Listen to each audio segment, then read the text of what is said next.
کچھ دنوں پہلے ایک کسائی کتے کا گوشت فروخت کرنے کے جرم میں گرفتار ہو گیا۔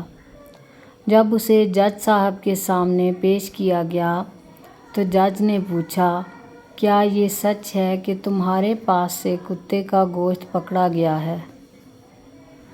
ملزم: جی جناب، یہ سچ ہے۔ جج: تمہیں شرم نہیں آتی کہ تم انسانوں کو کتوں کا گوشت کھلاتے ہو؟ ملزم: نہیں جناب، میں انسانوں کو کتوں کا گوشت نہیں کھلاتا۔ جج: کیا مطلب؟ ابھی تو تم نے خود اقرار کیا۔ ملزم: ہاں جناب، میں نے اقرار کیا کہ میرے پاس سے کتے کا گوشت پکڑا گیا ہے، لیکن وہ گوشت میں نے کسی انسان کو نہیں کھلایا۔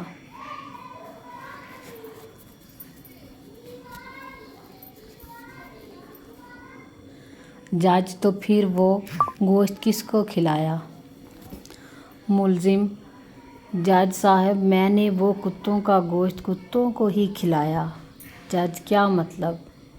ملزم: مطلب یہ ہے جج صاحب کہ میرے پاس ہمارے ضلع کے D C O, D S P, S H O اور ان جیسے اور بھی بڑے لوگ آتے تھے اور مفت میں چھوٹا گوشت لے کر جاتے تھے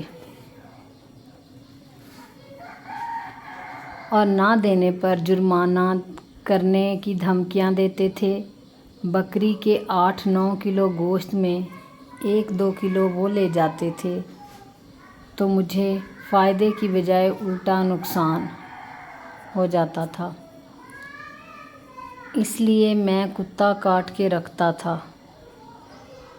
جب وہ لوگ مجھ سے مفت گوشت لینے آتے تھے تو میں ان کو وہ گوشت دیتا ہوں۔